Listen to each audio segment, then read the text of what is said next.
Hi there guys, and welcome again to another video for A-level biology revision, and this is Mr. Phillips, and today we're looking at module, I think I'm 6.4 now, which is the energy module for ecosystems, and we're going to be looking at the effects of fertilizers and eutrophication. So let's just go straight into this. Here's an old GCSE question that it might have been one that you've done, and a couple of years ago you would have been able to answer this question. So have a go at pausing this video and seeing if you could answer that question. Okay, so if you've done that, I haven't got the marks in to show you, but I'm just going to sort of talk you really briefly through it. At GCSE, you'd have done something called eutrophication, so that would have been 1 mark. And the idea is if sewage enters the water, sewage has got a lot of nitrogen in it, it's got a lot of phosphorus in it, as we should know from the phosphorus cycle and the nitrogen cycle.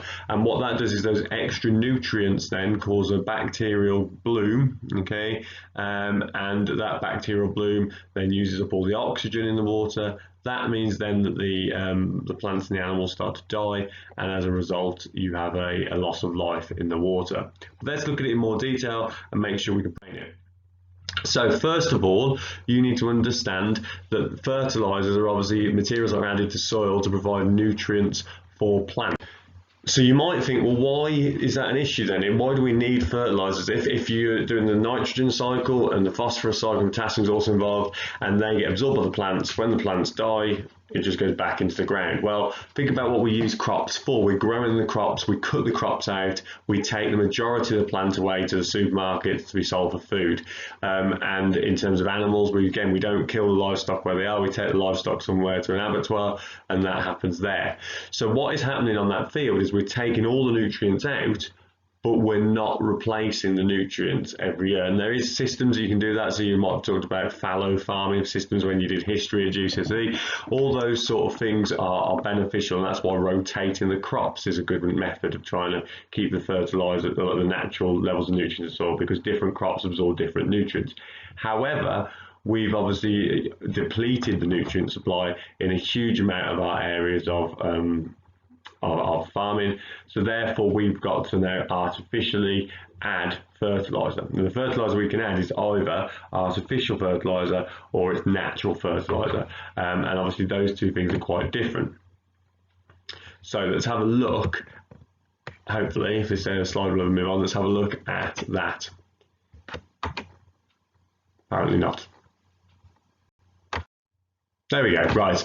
Okay. So organic fertilizer then is that's what we think of as like manure and things like that. So it's derived from byproducts of living organisms. The nutrient level can fluctuate, so that's not a great thing. You can't say, yes, I've definitely got this many grams or milligrams of fertilizer in it, nitrogen in it or phosphorus. So that can be bad as a result. And there are micronutrients that are, however, that are present, which are typically really good for the plants. Soil microbes release nutrients. The release rate is slower in organic fertilizer. So as the manure breaks down, for example, it slowly releases it.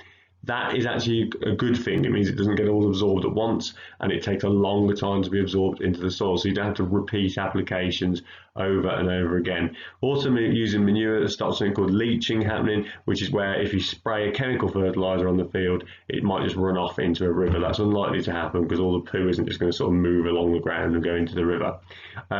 It contains organic matter that helps the soil structure, and it helps microbes and things like that. So bottom line is, whilst your crop growth might not be as good if you use organic fertilizer, for the environment, organic fertilizer is much more better.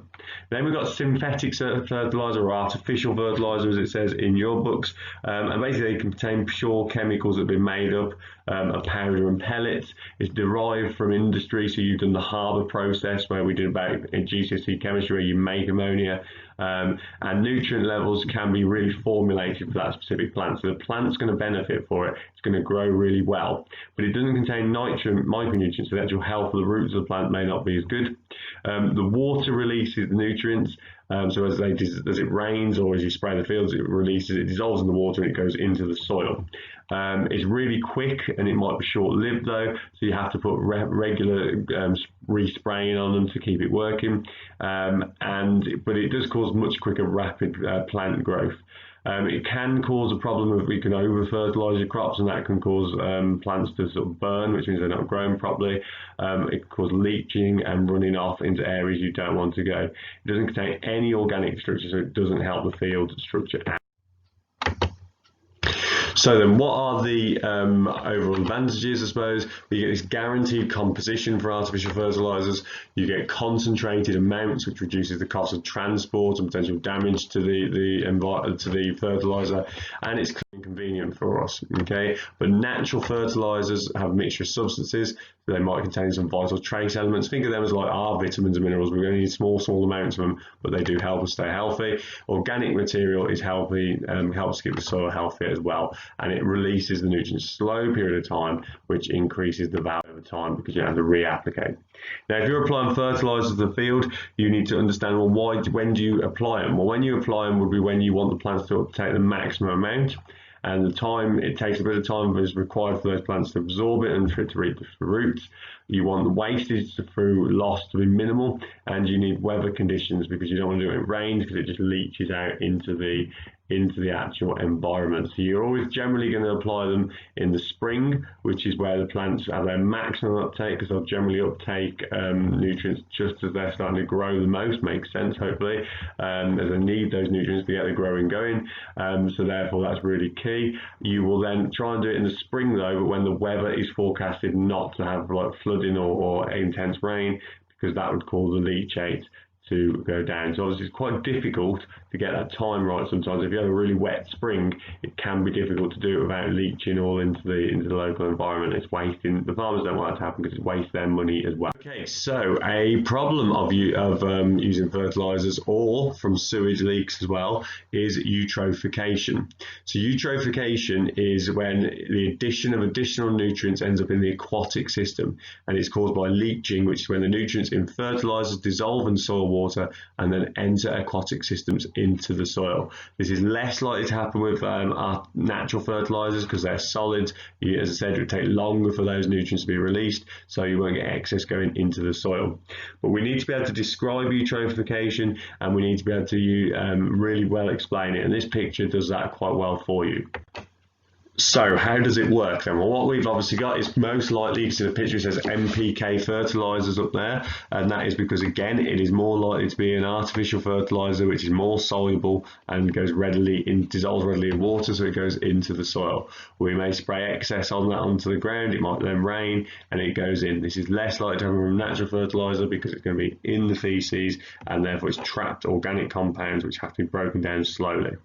So one of a few things might happen then. So the first thing that's obviously going to happen is the mineral ions are leached from the fertilizer field to stimulate the rapid growth of algae in the rivers. So how do they get in? Well, it might be just what we call runoff, which comes off of the surface effectively, or leaching, which goes when the inorganic salts dissolved in the groundwater can enter. So it might not be obvious it's happening, it might happen under the ground, and that can obviously cause an issue.